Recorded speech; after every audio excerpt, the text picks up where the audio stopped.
What's up, guys? UFC 243 just wrapped up, and not a bad card. A lot better than the expectations coming into it, because people were saying it was a pretty weak card. Just the main event, co-main event seemed to be pretty good, and there were some brutal finishes. It looked a bit rough for some of the Australian fighters, like Taito Ivasa, Robert Whittaker, etc. And we're going to start with that main event. Israel Adesanya defeats Robert Whittaker by second round TKO 3 minutes and 33 seconds into the round. This fight answered a lot of questions. It answered, can Robert Whittaker get in on Adesanya to the same capacity that Kelvin Gastelum did? And the answer was pretty much no. And there were obviously some reasons for that. So I made my breakdown. I recommend you guys checking that out. I go pretty deep into what was going on, why Robert Whittaker wasn't able to get in, what Adesanya was doing that completely controlled the fight. And pretty much Whittaker was a bit too far away, and he was a bit sluggish with some of his attacks. It looked like he was just trying to get the knockout rather than set things up, and attacking in the same manners almost every single time he went forward. And Adesanya was just gauging it. He was just reading Whittaker like a book and finding the counter shots, finding the range, finding the timing, finding the angles. And it became pretty simplistic for Adesanya. Everything seemed pretty simple. Whittaker kept coming with the same linear approach, looking for his own counter jab,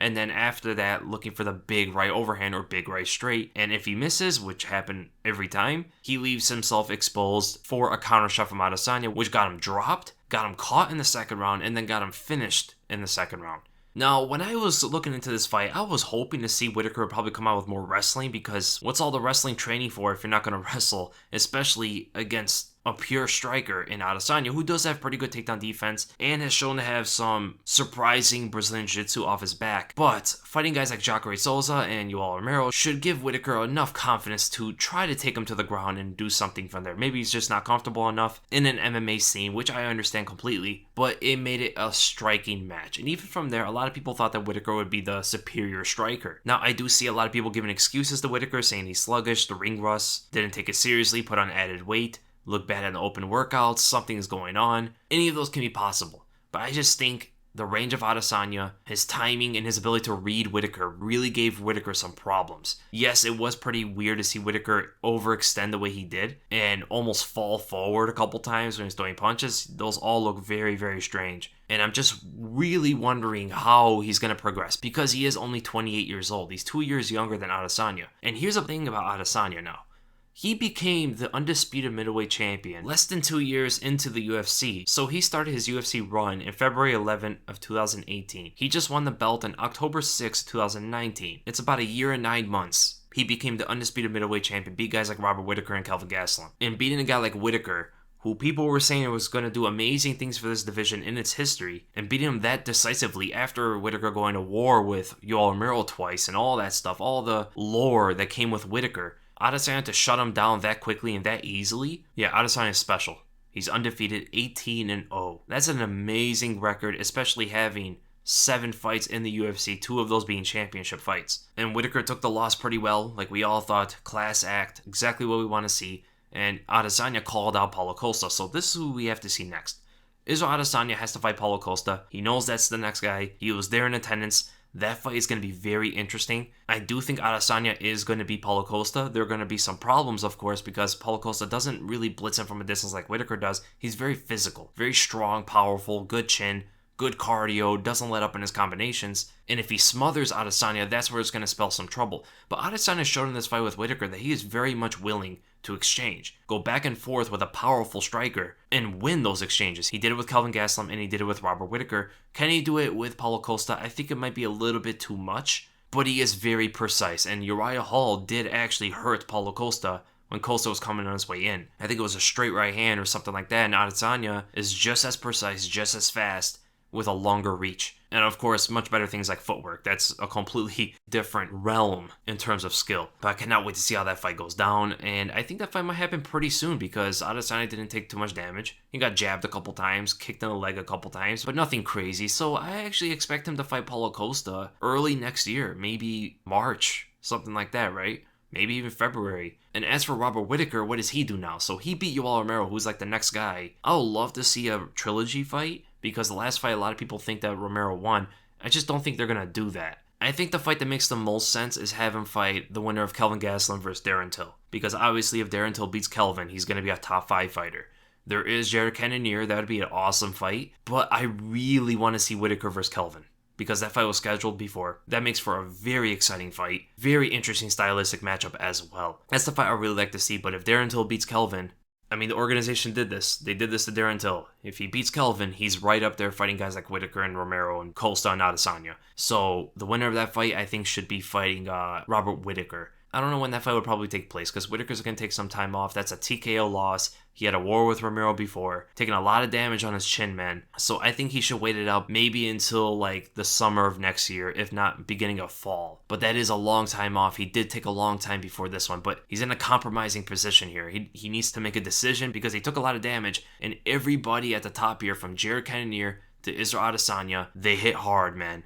And even Darren Till, we got to see how his power transitions to the middleweight division. So no matter what, he's going to be fighting a hard hitter, man. Someone with heaters in their hands. And no matter who it is, Kelvin Gastelum, Darren Till, or Jared Cannonier, maybe Yoel Romero, it's going to be a fun fight, man. Whittaker brings it every single time. And then we go to the co-main event. Dan Hooker defeats Al Iaquinta by 230-27, 130-26. This fight pretty much went down the way I thought it was going to go. Besides, I didn't think Hooker would go for that many leg kicks. Here and there, yes, because Iaquinta does keep a very wide stance. He's more of a boxer. But I did think that Iaquinta should go for takedowns a lot more. And I think it compromised him a bit because he didn't go for takedowns right away. He took a lot of damage to the leg. And in the second round, he started to threaten with takedowns. And it was a bit too late. Even when he went for them, Hooker was easily able to defend them. And Iaquinta just didn't have the footing. He didn't follow through that well because his leg is completely compromised, completely destroyed very quickly. I think some of those were calf kicks. And early, man, I think it was like the third or fourth one, Iaquinta was already limping and falling over and stuff. He put so much weight on that front leg, man. Just a couple kicks right to the calf is going to do some major damage. And Hooker kept it very simple, right? He looked so comfortable and confident out there. He looked so composed even when Iaquinta was throwing bombs at him. Staying on the outside, didn't rush anything. He didn't fight too hasty, which he could have at some moments. And he did drop Iaquinta. That was pretty big, right? Iaquinta is known for a really good chin. And Dan Hooker, in the lightweight division, he is known for some power, right? He has a lot of knockouts in this division. I think he went for that body jab, which caught Iaquinta in the headlights, and then followed through with a right hook over the top, which dropped him. But Iaquinta recovered very quickly, man. And Hooker had some good positions on top. He got Iaquinta's back, went for the rear naked choke, which is a feather in Hooker's cap, man. I mean, because Iaquinta is a black belt in jiu-jitsu, I believe. He trains under Matt Serra, and I don't know how the BJJ is over there in New Zealand. What it looks like with Adesanya and Dan Hooker, who are strikers coming into the sport, their guard game seems pretty dangerous. I don't know who's training them over there in BJJ, but it's working, man. And the thing about Iaquinta is he just has to evolve, like, he looked like the same old Al, and that's what Kevin Lee called him, the same old Al. And it was. He didn't change much. He just pressure with some jabs, pressure with his power, and just looks for hooks over the top. He throws no kicks and didn't really attempt takedowns until it was too late. And Hooker had a field day with it. He didn't show everything he had. You saw him try to time some knees, and he even faked one and went for a right hand over the top and stuff. Great performance from Dan Hooker, man. And he's going to be a top 7 contender now. It's crazy how he made featherweight. You see how much bigger he was than Al Iaquinta? And Iaquinta's like a moderate lightweight, maybe a little bit on the small side, but Dan Hooker looked way bigger. And he made featherweight for a considerable amount of his career. Crazy to think about that, man. And who these guys should be fighting next? As for Dan Hooker, he called out Dustin Poirier, who is number 2. I love that fight. I think it's a very competitive fight. I do think Poirier will win because of his boxing and his power and his ability to get in on Hooker, who throws some looping punches sometimes. But it just doesn't make too much sense right now. Because let's say Dan Hooker becomes number 6. He takes Iaquinta's spot. Or he becomes number 7 and Paul Felder goes up to number 6. Who would be above him? There is Paul Felder. There is Donald Cerrone, there is Justin Gaethje, Conor McGregor, and Dustin Poirier. Okay, Conor's not going to fight Dan Hooker most likely. Justin Gaethje's probably not going to fight him. I think he wants to fight Conor. We'll see if that gets matched up one day. There is Donald Cerrone, and we know Cowboy is very willing to fight anybody. He will fight Dan Hooker, and that would be great for Hooker. I mean, it's a great fight. I think he might be a little bit outmatched because of the kicks, the knees, and the wrestling and the Brazilian Jiu-Jitsu. I think Cerrone has it above Hooker. Hooker has the boxing, and he could probably take a page out of Nate Diaz's book and just box up Cerrone, stay in his face, long punches, all that sort of stuff. Show his toughness when he needs to. Take the body shots, man, and just land on the head. That would be a really good fight. Actually, when I think about it, that would actually probably make the most sense for all parties. I think it's one of the funnest fights to make. The fans will love it. Donald Cerrone will definitely be down for it. I know Hooker would really want it, so let's do that. Cerrone versus Hooker. And as for Al Iaquinta, I like to see him fight Paul Felder now. They were matched up before. It never happened. I just like to see how that fight goes now. And then we go to Sergei Spivak defeating Tai Tuivasa by an arm triangle choke in the second round, 3 minutes and 14 seconds into the round. I was pretty wrong about Spivak. It seemed like he really progressed, because when you look at his fight with Walt Harris, he did not look that good. He got blasted right away, and I thought Tai Tuivasa, who has that kind of aggression and that power and that speed, he would be able to do something very similar. But Spivak looked like he learned, something a lot of fighters on this card did not do. He was undefeated before his last fight, and in the past, he showed some distance flaws. Like, he didn't control distance that well, even being as long and as tall as he is. And I just thought Tai Tuivasa would be able to get in there and do what he wants to him if he gets in close. But Spivak had other plans and turned into a wrestler. So Tai Tuivasa kept going for those kicks. Naked kicks, no setups. He dropped Spivak with one of them, and then he just kept going to them. And Spivak was able to easily time them, take him to the ground, and that 100% takedown defense, whatever it was really high up there. Tai Tuivasa had an amazing takedown defensive rate coming into this fight. Dang, did that get shut down. I don't even know if he defended a single takedown in this fight. I think he got taken down 5 times, and most of them were off his leg kicks. And here's the thing, even when he escaped that danger on the ground with Spivak, because I said in the prediction video, if Tuivasa gets taken to the ground, that is where he's going to be in the biggest trouble by far. Because Spivak has some good submission wins, he is a good submission artist, he is really good at passing guards, and this is exactly what you saw here. But Tuivasa was fortunate enough to get out of those positions and get back to his feet, but what does he do? Instead of using his boxing a little bit more and pressure Spivak to the cage and land some elbows like he was doing a couple times throughout the fight, no, he just starts throwing leg kicks again. Naked, no setups, taken down again, stands up, does it again, taken down again. It just showed a huge lack of fight IQ. Then I believe, if I remember correctly, Spivak went into mount, smashed Tuivasa, and then eventually got the arm triangle. And Tuivasa didn't know how to defend it. He didn't know how to not give him that position for the arm triangle, and he just went out cold. And he actually went out cold pretty quickly, which tells you that choke was in deep. Really deep. And Tuivasa's a pretty wide guy. To choke him out like that quickly, Spivak has some squeeze on him, man. So great performance from Sergei Spivak, and who I'd like to see him fight next. So Tuivasa was the number 14 ranked. I do expect Spivak to be in the top 15. I think a fight with Alexei Olenek would be amazing. Both really good grapplers. It will test Spivak's grappling, but I do believe Spivak might be a bit more dangerous of a striker. I would really like to see that fight. If I could control this, I would have to say Olenek versus Spivak. It makes the most sense. Right there next to each other in the rankings. Very similar styles. It'd be a very fun fight. And as for Tai Tuivasa, Maurice Green would be interesting, or I actually like to see him fight Cyril Gane. Or Cyril Gane, however you pronounce his name. I understand Tuivasa is like less than 26 years old. He's extremely young.